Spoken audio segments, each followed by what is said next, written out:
சட்டமன்ற தேர்தல் நெருங்கி வரும் சூழலில் சசிகலா தனது ஆதரவாளர்களுடன் ஆலோசனை மேற்கொண்டு வருகிறார். அது தொடர்பான அண்மை செய்தியை நாம் பார்த்துக் கொண்டிருக்கிறோம். இதுகுறித்த கூடுதல் விவரங்களை செய்தியாளர் ராஜேஷ் வழங்க நாம் கேட்கலாம். வணக்கம் ராஜேஷ், இந்த ஆலோசனையில் என்னென்ன முக்கிய விஷயங்கள் இடம்பெற வாய்ப்பிற்கு கூடுதல் விவரங்கள்?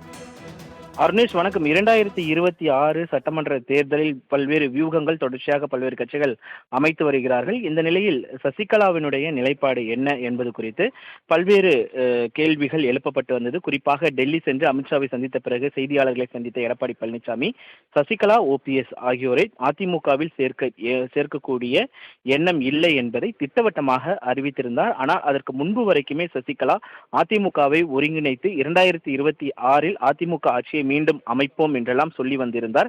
அதே போல எம்ஜிஆர் அவர்களுடைய பிறந்தநாள் அன்றைக்கும் கூட அவர் பல்வேறு கருத்துக்களை அவர் தெரிவித்திருந்தார். இந்த நிலையில்தான் சசிகலா தனது ஆதரவாளர்களுடன் சென்னை போயஸ் கார்டனில் ஆலோசனை மேற்கொண்டு வருகிறார். குறிப்பாக கள்ளக்குறிச்சி மாவட்டத்தில் இருக்கக்கூடிய அரசூர் பகுதியில் பொதுக்கூட்டம் நடத்துவதற்கான அந்த ஏற்பாடுகள் என்பது திட்டமிடப்பட்டிருக்கிறது. குறிப்பாக தனது நிலைப்பாட்டை அந்த பொதுக்கூட்டத்தில் அவர் அறிவிப்பார் என்று எதிர்பார்க்கப்படுகிறது. அதற்காக நிர்வாகிகளை வரவழைத்து அதற்கான ஆலோசனைகளில் ஈடுபட்டிருக்கிறார். அன்றைக்கு எம்ஜிஆருடைய பிறந்தநாள் அன்றைக்கும் இதே ஆலோசனை கூட்டம் என்பது நடைபெற்றிருந்தது. அப்பொழுதுதான் இந்த பொதுக்கூட்டத்திற்கான ஏற்பாடுகளை செய்யுமாறு அவர் அறிவித்திருந்தார். அந்த பொதுக்கூட்டத்தில் நம்முடைய பலம் என்ன என்பதை நாம் தெரிவிக்க வேண்டும். இதுவரை நாம் சும்மா இருந்து விட்டோம், இனிமேலும் சும்மா இருக்கக்கூடாது. அதற்காக அவர்களை வழிக்கு கொண்டு வரும் வகையில் நம்முடைய இந்த பொதுக்கூட்டம் அமைய வேண்டும் என்றெல்லாம் அவர் தெரிவித்திருந்ததாக நிர்வாகிகள் நம்மிடையே தெரிவித்திருந்தார்கள்.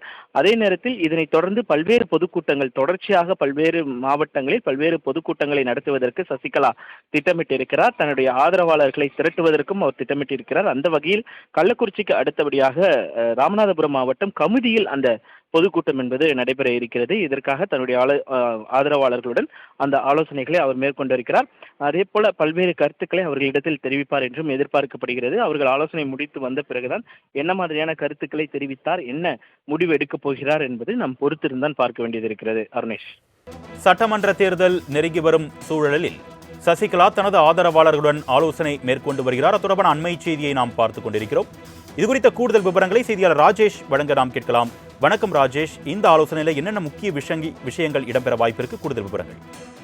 அருணேஷ் வணக்கம். 2026 சட்டமன்ற தேர்தலில் பல்வேறு வியூகங்கள் தொடர்ச்சியாக பல்வேறு கட்சிகள் அமைத்து வருகிறார்கள். இந்த நிலையில் சசிகலாவினுடைய நிலைப்பாடு என்ன என்பது குறித்து பல்வேறு கேள்விகள் எழுப்பப்பட்டு வந்தது. குறிப்பாக டெல்லி சென்று அமித்ஷாவை சந்தித்த பிறகு செய்தியாளர்களை சந்தித்த எடப்பாடி பழனிசாமி சசிகலா, ஓபிஎஸ் ஆகியோரை அதிமுகவில் சேர்க்கக்கூடிய எண்ணம் இல்லை என்பதை திட்டவட்டமாக அறிவித்திருந்தார். ஆனால் அதற்கு முன்பு வரைக்குமே சசிகலா அதிமுகவை ஒருங்கிணைத்து 2026 அதிமுக ஆட்சியை மீண்டும் அமைப்போம் என்றெல்லாம் சொல்லி வந்திருந்தார்.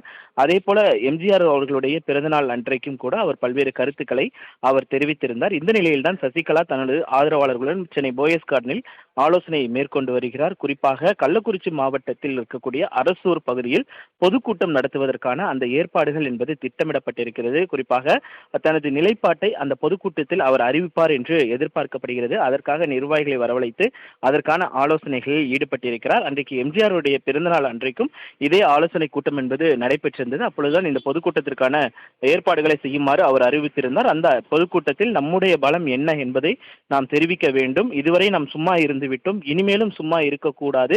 அதற்காக அவர்களை வழிக்கு கொண்டு வரும் வகையில் நம்முடைய இந்த பொதுக்கூட்டம் அமைய வேண்டும் என்றெல்லாம் அவர் தெரிவித்திருந்ததாக நிர்வாகிகள் நம்மிடையே தெரிவித்திருந்தார்கள். அதே நேரத்தில் இதனைத் தொடர்ந்து பல்வேறு பொதுக்கூட்டங்கள் தொடர்ச்சியாக பல்வேறு மாவட்டங்களில் பல்வேறு பொதுக்கூட்டங்களை நடத்துவதற்கு சசிகலா திட்டமிட்டிருக்கிறார். தன்னுடைய ஆதரவாளர்களை திரட்டுவதற்கும் அவர் திட்டமிட்டிருக்கிறார். அந்த வகையில் கள்ளக்குறிச்சிக்கு அடுத்தபடியாக ராமநாதபுரம் மாவட்டம் கமுதியில் அந்த பொதுக்கூட்டம் என்பது நடைபெற இருக்கிறது. இதற்காக தன்னுடைய ஆதரவாளர்களுடன் அந்த ஆலோசனைகளை அவர் மேற்கொண்டிருக்கிறார்.